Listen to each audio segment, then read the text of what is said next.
নমস্কার বন্ধুরা, আজকের আমি বানাতে চলেছি বাঁশপাতা মাছের ঝাল। এই দেখতে পাচ্ছেন পুরো বাঁশপাতার ন্যায় পুরো নদীর জ্যান্ত মাছ। আমি এই মাছটা এবার কেটে নেব। এর কিছুই নেই কাটার, এখান থেকে একটুখানি গুঁড়ো গুঁড়ো আঁশ আছে, সেই আঁশগুলো একটুখানি করে দিতে হবে, একটু ঘষে নিতে হবে, একদম পুচকে পুচকে আঁশ। বাঁশপাতা মাছগুলো ধুয়ে নিয়ে এসেছি, এবার নুন মাখাবো, এই পরিমাণ মতন হলুদ, 10-15 মিনিট রেস্ট রাখবো। এই বাঁশপাতা মাছগুলো নুন 10-15 মিনিট হয়ে গেছে। আমি এবারে তেল গরম হয়ে গেছে, ভাজবো।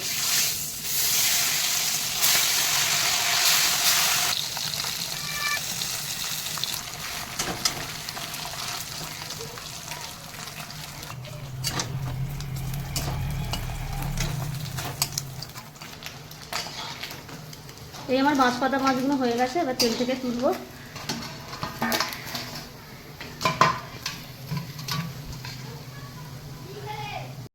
এই বাঁশপাতা মাছের ঝাল করার জন্য পেঁয়াজ লাগবে একটুখানি টমেটো, কাঁচা লঙ্কা, জিরে, বাটা লঙ্কা দেবো, রসুন দেবো, জিরে মরিচ ধনে আর দেবো গোলমরিচ আর একটু আদা পেস্ট। আমি রান্নার পর্বে যাচ্ছি, ফোড়ন দেবো, জিরে কাঁচা লঙ্কা দিয়ে দিচ্ছি, টমেটো দিয়ে দিচ্ছি। বাঁশপাতা মাছে বেশি মশলা দেওয়া চলে না। টমেটোটাও দিয়ে দিলাম,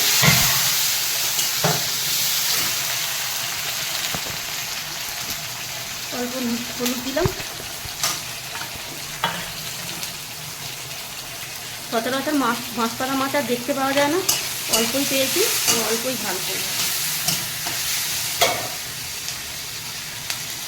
এই রসুন দিলাম, একটু আদা পেস্ট দিলাম, এখানে বাটা লঙ্কা, জিরে মরিচ, একটু গোলমরিচ।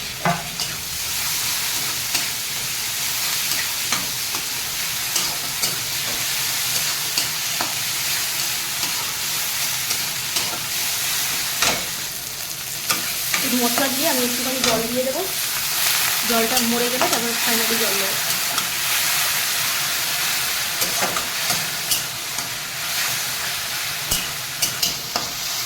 এই আমার বাঁশপাতা মাছের ঝালের গ্রেভিটা পুরো কমপ্লিট হয়ে গেছে, মশলা কষানো হয়ে গেছে, জলও দেওয়া হয়ে গেছে, তেল বেরিয়ে গেছে। আমি এবার ফাইনালি জলটা দিয়ে দেবো, ফুটে গেলে মাছ দিয়ে নামিয়ে নেব।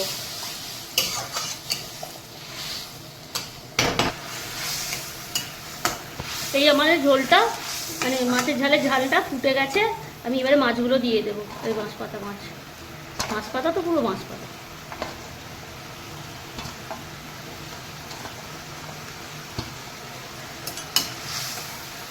এক মিনিট মতো একটু ফুটবে, মাথা টাকা করবো।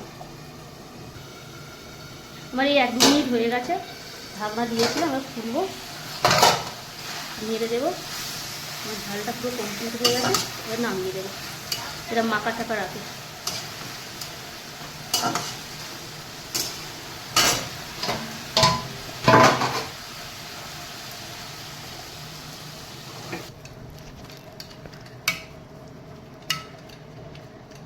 এই আমাদের বাঁশপাতার ঝাল কমপ্লিট। এইভাবে বানাবেন, অপূর্ব লাগে।